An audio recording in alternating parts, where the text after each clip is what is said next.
என் பேரு பிரியா. எனக்கு இப்ப கல்யாணமாகி 1 வருஷம் ஆச்சு. எங்க அப்பாவுக்கு நாங்க 2 பொண்ணுங்க. என்னோட அக்கா என்னை விட 2 வயசு பெரியவள். அவளுக்கு கல்யாணமாகி இப்ப 3 பிள்ளைங்க இருக்காங்க. நானும் என்னோட கணவரும் இப்போ தனியாதான் வாழ்ந்துட்டு வரோம். என் மாமியார் மாமனார் சொந்த ஊர்ல இருக்காங்க. என்னோட அக்கா சென்னையில இருக்கா. நாங்க இப்ப தனியா இருக்கறதுனால தினமும் நைட்டு கணவன் மனைவியா ரொம்பவே சந்தோஷமா இருப்போம். உண்மையே சொல்லணும்னா என்னோட கணவரை விட எனக்குத்தான் ஆசை அதிகம். நான் தினமுமே அவரை தனிமையில் இருக்க கூப்பிடாமல் எனக்கு தூக்கமே வராது. ஒரு நாள் கூட நாங்க சந்தோஷமா இல்லாமல் தூங்குவதே கிடையாது. பல நாள் என்னோட கணவரை நான் 2வது ரவுண்டுக்கு கூட கூப்பிடுவேன். ஆனா அவரு என்னால முடியாது, எனக்குதான் தூக்கம் வருது. நானே வேலைக்கு போயிட்டு ரொம்ப டயர்டா இருக்கேன்னு சொல்லிட்டு படுத்து தூங்கிருவாரு. இதுல சோகமான விஷயம் என்னன்னா, எனக்கு கல்யாணமாகி 1 வருஷமாகியும் குழந்தை உண்டாகல. எங்க அம்மாவுக்கு இது ரொம்ப வருத்தமா இருந்துச்சு. என்னோட அக்கா கல்யாணமாகி 1 வருஷத்துக்குள்ளேயே ஒரு ஆம்பள பிள்ளையை பெத்துட்டா. திரும்பவும் 1 வருஷத்துக்குள்ள இன்னொரு பிள்ளையையும் பெத்துட்டா. இப்படி இருக்கப்போ எனக்கு மட்டும் கல்யாணமாகி 1 வருஷத்துல குழந்தையே உண்டாகல. இது எங்க அம்மாவுக்கு ரொம்ப வருத்தமா இருந்தது. அதே சமயம் என்னோட மாமியாரும் இதை சொல்லி சொல்லி ரொம்ப கவலைப்படுவாங்க. இதை பார்த்த என்னோட அம்மாவும் டாக்டர்ட்ட போயிட்டு காட்டுவோமான்னு கேட்டாங்க. ஆனா நாங்க டாக்டர் கிட்ட எல்லாம் போகவே இல்லை. அப்படி இருக்கும்போது என்னோட அக்கா புருஷன் ஒரு நாள் போன் பண்ணாரு. மறுநாள் உன் ஊருக்கு ஒரு வேளையா வரதாவும், உன்னோட அக்கா வரல, நான் மட்டும்தான் வரப்போறேன்னு சொல்லிட்டு இருந்தாரு.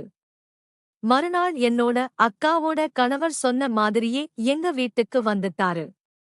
காலையில டிபன் சாப்பிட்டுட்டு அவர் வேலை விஷயமா வெளியில போயிட்டாரு. நான் சாயந்தரம்தான் வருவேன்னு சொல்லிட்டு போயிட்டாரு. அன்னைக்கு கொன்னு பார்த்து திடீர்னு என்னோட கணவர் மதியமே வீட்டுக்கு சாப்பிட வந்துட்டாரு. என்னங்க திடீர்னு சாப்பிட வந்திருக்கீங்களே, என்ன விஷயம் அப்படின்னு கேட்டேன். இல்லம்மா, ஆபீஸ்ல ஒரு முக்கியமான விஷயம். அதனால என்னை வெளியூருக்கு போக சொல்லி இருக்கறாங்க. அதனால நான் திரஸ் எடுத்துட்டு போறதுக்காகத்தான் வந்தேன்னு சொல்லிட்டு மதிய சாப்பாட்டு வீட்டிலேயே சாப்பிட்டுட்டு அவசர அவசரமா அவரோட திரஸ் எல்லாம் எடுத்துட்டு ஆபீஸ்க்கு கிளம்பி போயிட்டாரு. போகும்போது மச்சான் வந்திருந்தா. அவரை தங்கிட்டு ஒரு நாள் இருந்துட்டு நாளைக்கு ஊருக்கு போகச் சொல்லு. வந்த இடத்துல நானும் அவரை சந்திச்சு பேசவே இல்லை. அதே மாதிரி வந்த உடனே அவரை அனுப்பிட்டாலும் அது ரொம்ப மனசுக்கு வருத்தமா இருக்கும். அதனால நான் பேசாததால அவரை ஒரு நாள் தங்கிட்டு அனுப்பச் சொல்லுன்னு சொன்னாரு. அப்பத்தான் நல்லா இருக்கும் அப்படின்னு சொல்லிட்டு என்னோட கணவரும் சாப்பிட்டுட்டு உடனே வெளியூருக்கு கிளம்பிட்டாரு. சாயந்தரம் வரேன்னு சொன்ன என்னோட மாமாவும் சாயந்தரம் வரவே இல்லை. அவர் நைட்டு ஒரு 8 மணிக்குதான் வந்தாரு. சாப்பிட்டுட்டு உடனே நான் கிளம்புறேன், இப்பவே லேட் ஆச்சு, ஊருக்கு போறேன்னு சொன்னாரு. அப்பதாந்து நான் சொன்னேன், என்ன மாமா, நீங்க சாயந்தரம் வந்திருந்தீங்கன்னா ஊருக்கு போக கரெக்டா இருந்திருக்கும். ஆனா இப்பவே பாருங்க மணி 8 ஆயிடுச்சு. இதுக்கு அப்புறமா நீங்க ஊருக்கு கிளம்பி போய் சேர்வதுக்கு ரொம்ப லேட் ஆகும். என்னோட கணவர் கூட சொல்லிட்டுதான் போயிருக்காரு. மச்சான் வந்தாலும் நைட் தங்கிட்டு போ சொல்லுன்னு. ஏற்கனவே நேத்துதான் திராவல் பண்ணிட்டு வந்திருப்பாரு. மறுபடியும் இன்னைக்கும் அவர் திராவல் பண்ணா உடம்பெல்லாம் ரொம்ப வலியா இருக்கும். அதனால நாளைக்கு போனா அவரால எந்த வேலையும் செய்ய முடியாது. அதனாலதான் இன்னைக்கு ஒரு நாள் நைட் நல்லா தங்கி ரெஸ்ட் எடுத்துட்டு நாளைக்கு போகச் சொல்லு அப்படின்னு சொல்லிட்டுதான் போயிருக்காரு. அதனால நீங்க கண்டிப்பா இருந்துட்டுதான் போகணும். நீங்க இல்லாம போயிட்டீங்கன்னா என்னோட கணவர் என்னை வந்து திட்டுவாரு அப்படின்னு சொல்லி நான் அவரை இருக்க வச்சேன். அதே மாதிரி உங்க மச்சானும் அவசரமா வேலை விஷயமா வெளியூருக்கு கிளம்பி போயிட்டாரு. அவர் உங்களை சந்திச்சு பேச முடியலன்னு சொல்லி ரொம்பவே வருத்தப்பட்டாரு. அவர் வருத்தப்பட்ட விஷயத்தையும் என்னோட மாமா கிட்ட சொன்னேன். என்னோட மாமா கிட்ட சொல்லும்போது ரொம்ப நேரமா யோசிச்சு என்னோட மாமா சரி நீ சொன்னது கரெக்ட் தான். இப்பவே ரொம்ப லேட் ஆயிடுச்சு. அதனால நான் இங்க தங்கிட்டு நாளைக்கே போறேன் அப்படின்னு சொல்லிட்டு இருக்கறதுக்கு சம்மதிச்சாரு. இந்த விஷயத்தை என்னோட அக்காவுக்கு போன் போட்டுட்டு சொன்னாரு. என்னோட அக்காவும் சரிங்க தங்கிட்டு காலையில வாங்க அப்படின்னு சொல்லிட்டா. அதுக்கப்புறமா என்னோட மாமா டிப்பன் சாப்பிட்டு முடிச்சதுனால சரி டைம் பாஸ் பண்ணுவோம் அப்படின்னு சொல்லிட்டு சோப்பால உட்கார்ந்து டிவி பார்க்க ஆரம்பிச்சாரு. அப்ப மாமா கிட்ட மாமா இப்பதான் சாப்பிட்டீங்க, எதுவும் காபி டீ எதுவும் குடிக்கிறீங்களா? வேணுமா போட்டு தரும்போது தரவான்னு கேட்டேன். உடனே மாமாவும் அதெல்லாம் வேணாம்.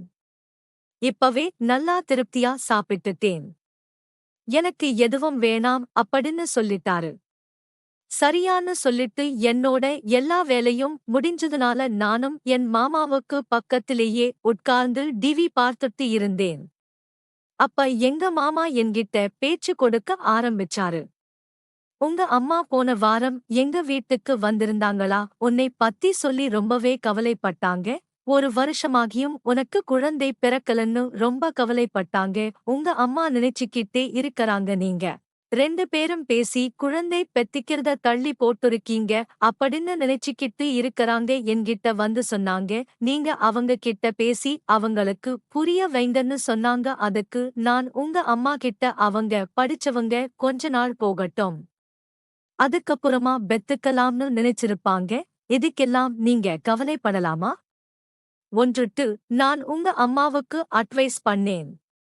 அப்படின்னு என் மாமா என்கிட்ட சொன்னாரு. இதை கேட்ட உங்க அம்மா என்ன சொன்னாங்கன்னா என்ன மாப்பிள்ளை நீங்க சொல்றீங்க நீங்க என்னோட மூத்த மருமகன் என்னோட பொண்ணும் நீங்க படிக்கலையா என்ன உங்களுக்கு கல்யாணமாகி ஒரு வருஷத்திலேயே குழந்தை பிறக்கலையா படிப்பு வேற இந்த விஷயம் வேற அப்படின்னு வந்து உங்க அம்மா எனக்கே புத்திமதி சொன்னாங்க. நேத்து கூட நான் கிளம்புறதுக்கு முன்னாடி உங்க அம்மாவுக்கு போன் பண்ணி நான் உங்க வீட்டுக்கு வர போற விஷயத்தை சொன்னேன். அப்போ உங்க அம்மா என்ன சொன்னாங்கன்னா மாப்பிள்ளை நீங்க போறதுதான் போறீங்க பிரியாவுக்கு நல்ல புத்திமதி சொல்லிட்டு வாங்க சற்று கொட்டுன்னு ஒரு குழந்தையை பெற்று கொடுக்க சொல்லுங்க அப்படின்னு என்கிட்ட சொல்லியும் அனுப்புனாங்க அப்படின்னு என்னோட மாமா என்கிட்ட சொல்லிட்டு இருந்தாங்க. அப்படியே எங்க மாமாவும் சொன்னாங்க பெரியா நீ படிச்சவ என்ற விஷயத்தை நீ தள்ளி போடலாமா? மச்சான் கிட்ட சொல்லி புரியவே சீக்கிரமா நல்ல ஒரு குழந்தையை பெத்துக்கோங்க அப்படின்னு என்னோட மாமா எனக்கு புத்திமதி சொன்னாங்க. மாமா எங்களுக்கு குழந்தை பெத்துக்கணும்னு ஆசைதான். ஆனா அது உண்டாக மாட்டேங்குதே அப்படின்னு நான் சொன்னேன். அதுக்கு மாமா உடனே ஏன் என்னாச்சு டாக்டர் போய் பார்த்தீங்களா? ஏதாவது உங்க 2 பேர்ல யாருக்காவது குறை இருக்கா? நீங்க 2 பேரும் டாக்டர் கிட்ட செட் பண்ணி பார்த்தீங்களா? சோ யாருக்கு பிரச்சனை இருக்கு அப்படின்னும் கேட்டாரு. மச்சானையும் கூட்டிட்டு கோணியா சில நேரம் கள்ள 2 பேருக்கு கூடம் பிரச்சனை இருக்கலாம் என்று சொல்லி எனக்கு அறிவுரையும் சொன்னாரு. உடனே நான் சொன்னேன் டாக்டர் கிட்ட போகல மாமா அதுக்கு அவசியமும் இல்லை அப்படின்னு சொன்னேன். இதை கேட்டதும் என்னோட மாமா என்ன சொல்ற என்ன விஷயம்? எனக்கு புரியல கொஞ்சம் புரியற மாதிரி சொல்லேன் அப்படின்னு சொன்னாரு. அப்ப நான் சொன்னேன் ஒரு விஷயம்தான் என்னோட மாமாவுக்கு பேரதிர்ச்சியா இருந்துச்சு. அப்போ எனக்கு அழுகையே வந்துருச்சு. உடனே மாமா வந்து எனக்கு ஆறுதல் சொன்னாரு. ஆராதன்னு சொன்னாரு. நான் சொன்னேன் மாமா நான் ஏன் டாக்டர் கிட்ட போகலன்னு நான் சொல்றேன்னு தெரியுமா? நான் சொல்றதை கேட்டு நீங்க அதிர்ச்சியாக கூடாது. இந்த விஷயம் என்னோட அப்பா அம்மாவுக்கு கூட தெரிய வேண்டாம் அப்படின்னு சொன்னேன். நான் சொல்றப்பவே என்னோட மாமாவுக்கு அதை கேட்டு பேரதிர்ச்சியா இருந்துச்சு. என்ன அப்படி இவர் சொல்ல போறா அப்படின்னு சொல்லி அவர் ரொம்ப அதிர்ச்சியாவே அதை கேட்டுட்டு இருந்தாரு. இந்த விஷயத்தை என்னோட அம்மா அப்பா கிட்ட சொல்லிராதீங்க, அவங்களால இதை தாங்கிக்கவே முடியாது அப்படின்னு நான் அவர்கிட்ட சொன்னேன். என்னம்மா சொல்ற? என்னம்மா இப்படி பிரச்சனை அப்படின்னு சொல்லி கேட்டாரு. சரி பிரியா, நான் யாருக்கிட்டையும் சொல்ல மாட்டேன். உன் மேல பிராமிஸ். உண்மையான காரணத்தை நீ சொல்லு அப்படின்னு சொல்லி கேட்டாரு. நான் உன்கிட்ட உண்மையான காரணத்தை வெட்கத்தை விட்டு சொல்றேன். மாமா, நாங்க தினமும் இரவு ஒன்னாத்தான் படிக்கிறோம். என்னதான் அவர் உடம்பு கட்டு மஸ்தான் போல இருந்தாலும் கூட அவர் அந்த விஷயத்துல லாயக்கே இல்லை. அவருக்கு நைட் வேலைக்கு லாயக்கே இல்லை மாமான்னு சொன்னேன். என்னம்மா சொல்ற?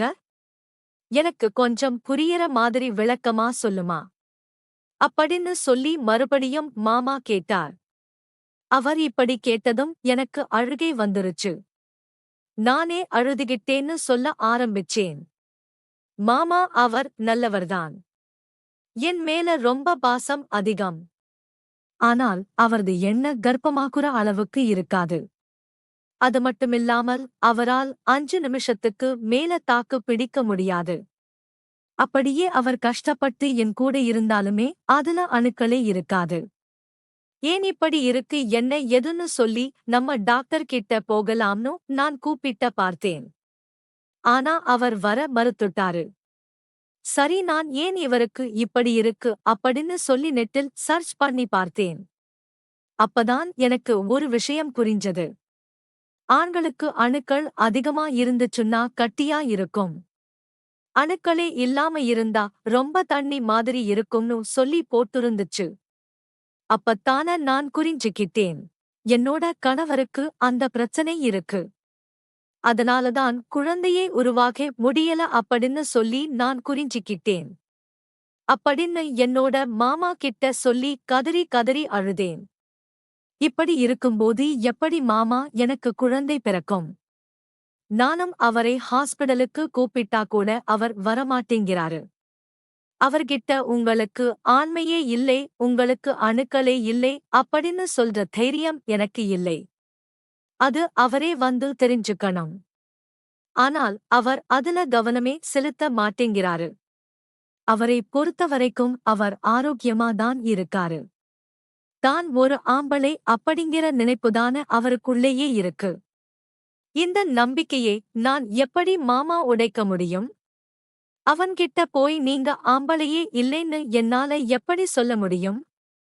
என் மேல் அன்பாவும் பாசமாவும் இருக்காரு. அப்படிப்பட்ட மனுஷனோட மனசை நோகடிக்க நான் விரும்பல. மாமா அப்படின்னு சொல்லிட்டு அழுதுகிட்டே இருந்தேன். அப்ப என்னோட மாமா என்கிட்ட வந்து அழாதம்மா அப்படின்னு சொல்லி எனக்கு ஆறுதலும் சொன்னாரு. அப்ப நான் அவர் மேல சாஞ்சிக்கிட்டேன். அப்ப அவர் என்னோட கண்ணெல்லாம் தடவி விட்டாரு. ஆறுதலா சில வார்த்தைகளையும் சொன்னாரு. அப்படியே சொல்லிட்டு இருக்கும்போது நான் இன்னும் கொஞ்சம் பழம் கொடுத்து அவர் மேல சாஞ்சிக்கிட்டேன். அப்ப நான் அழுதுகிட்டே என்னோட மாமா கிட்ட ஒரு விஷயத்தை சொன்னேன். மாமா, நான் சொல்றேன்னு தப்பா எடுத்துக்காதீங்க. ஊர்வாயை அடைக்கிறதுக்கு நீங்க நினைச்சா எனக்கு உதவி செய்ய முடியுமா அன்னு சொன்னேன். என்னம்மா சொல்ற? எனக்கு புரியலையே, புரியற மாதிரி சொல்லு அப்படின்னு சொன்னாரு. இல்ல மாமா, நீங்க நினைச்சா எனக்கு ஒரு குழந்தையை காத்து கொடுக்க முடியும் அப்படின்னு சொன்னேன். இதை கேட்டதும் என்னோட மாமா அதிர்ச்சியாகிட்டாரு. என்ன இப்படி எல்லாம் பேசுற, இந்த மாதிரி எண்ணத்துல என்கிட்ட நீ பழகாத அப்படின்னு கோபப்பட்டாரு. இல்ல மாமா, என்னோட நிலைமையை நீங்கதான் புரிஞ்சுக்கணும். இந்த விஷயத்தை நான் எங்க அப்பா அம்மா கிட்ட கூட நான் சொல்லல. அவங்க மனசு நோகும். இப்ப அவங்களுக்கு இருக்கக்கூடிய ஒரே பிரச்சனையே எனக்கு குழந்தை இல்லைங்கிறதுதான். என்னோட மாமனார் மாமியாருக்கும் அதே பிரச்சனைதான். எனக்கு குழந்தை இல்லைன்னு என்னோட கணவரை ஹாஸ்பிடலுக்கு கூப்பிட்டா கூட அவர் வரவும் மாட்டேங்கிறாரு. அவரை பொறுத்தவரைக்கும் அவர் ஒரு ஆண்மகன் அப்படிங்கிற நினைப்புதான் அவன்கிட்ட எப்பவுமே இருக்கு. இப்படி இருக்கும்போது எல்லா இடத்திலேயும் இந்த பிரச்சனையை சமாளிக்கிறது நான் மட்டும்தான். நான் ஏன் இவ்வளவு கஷ்டப்படணும்? நீங்க நினைச்சீங்கன்னா அந்த பிரச்சனையில இருந்து என்னால வெளியே கொண்டு வர முடியும் அப்படின்னு சொல்லி நான் கெஞ்சினேன். ஆனா என்னோட மாமாவோ என்னோட அக்காவுக்கு எல்லாம் துரோகம் பண்ண முடியாது. நீ வந்து என்கிட்ட எந்த மாதிரி ஒரு எண்ணத்துல நீ பழகாத. நான் இன்னும் கொஞ்ச நேரம் இங்கே இருந்தால் நடக்கக்கூடாதது எல்லாம் நடந்திரும் போல. நான் இங்கே இருக்கிறதே முதல்ல தப்பு. நான் இப்ப உடனே கிளம்புறேன் அப்படின்னு சொல்லிட்டு என்னோட மாமா வீட்டை விட்டு கிளம்புறதற்கு உடனே பெட்டி பிடிக்க எல்லாம் எடுத்துக்கிட்டு கிளம்ப முயற்சி பண்ணாரு. அப்ப நான் என்னோட மாமாவை எவ்வளவோ தடுத்து பார்த்தேன். அப்ப அவர் முடியாது, நான் கிளம்புகிறேன். நான் இன்னும் கொஞ்ச நேரம் இங்கே இருந்தேன்னா நடக்கக்கூடாத தப்பு எல்லாம் நடந்துரும் அப்படின்னு சொல்லிட்டு அவர் உடனே கிளம்பினார். ஆனா இந்த வாய்ப்பை நான் மிஸ் பண்ண விரும்பல. நான் இன்னைக்கு எப்படியாவது மாமாவோடு இருந்து கர்ப்பமாயிடணும் அப்படின்னு சொல்லி முடிவு பண்ணேன். அப்ப என்னோட மாமா வீட்டை விட்டு கிளம்பும்போது நான் ஓடிப்போய் அவரை கட்டி பிடிச்சுக்கிட்டேன். கட்டிப்பிடிச்சதுமே மாமா விடு என்ன விடுன்னு சொன்னாரு. ஆனால் நான் அவரை ரொம்ப இறுக்கமா பிடிச்சுக்கிட்டேன். ஒரு கட்டத்துல மாமா வல முடியல. அதுக்கப்புறமா அவர் என்னோட கட்டுப்பாட்டுக்குள்ள வந்துட்டாரு. எனக்கும் குழந்தை தேவைப்பட்டதுனால அன்னைக்கு என்னோட மாமாவை நான் கர்ப்பமாக்குறதுக்காக யூஸ் பண்ணிக்கிட்டேன். அன்னைக்குத்தான் ஆண்மையோடு இருக்கக்கூடிய ஒரு ஆண்மகனோட தாம்பத்தியத்தில் ஈடுபட்டு எப்படி இருக்கின்றது என்பதை நான் உணர ஆரம்பிச்சேன். அப்பா எனக்கும் என்னோட மாமாவுக்கும் எல்லாமே நடந்து முடிஞ்சிருச்சு. கொஞ்ச நேரம் நாங்க 2 பேரும் ரெஸ்ட் எடுத்தோம். அதுக்கப்புறம் நான் என்னோட மாமாவை என்னோட வாங்கன்னு கூப்பிட்டேன். அவரும் அப்போ எந்தவித எதிர்ப்புமே தெரிவிக்கல. அன்னைக்கு மறுபடியும் 2வது முறையா அன்னைக்கும் இரவு நானும் மாமாவும் பொன்னாவும். அப்ப என்னோட மாமா கேட்டாரு, நமக்குள்ள எல்லாமே நடந்துருச்சு.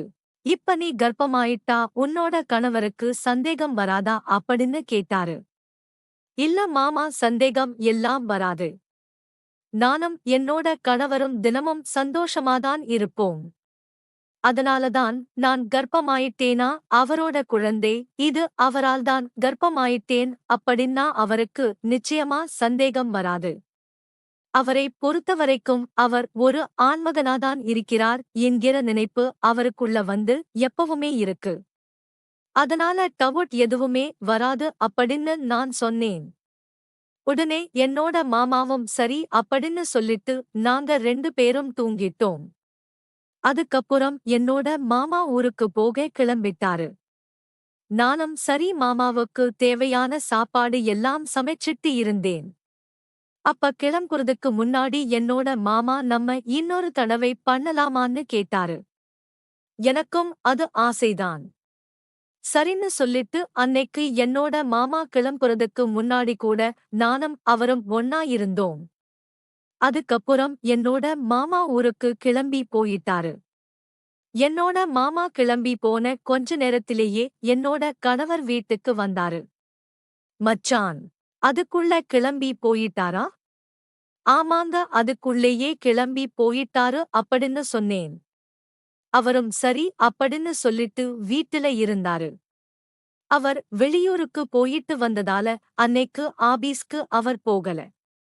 ஆபீஸ்ல அவருக்கு ஒரு நாள் நீங்க ரெஸ்ட் எடுத்துட்டு வாங்க அவங்களுக்குன்னு சொல்லி லீவ் கொடுத்துட்டாங்க.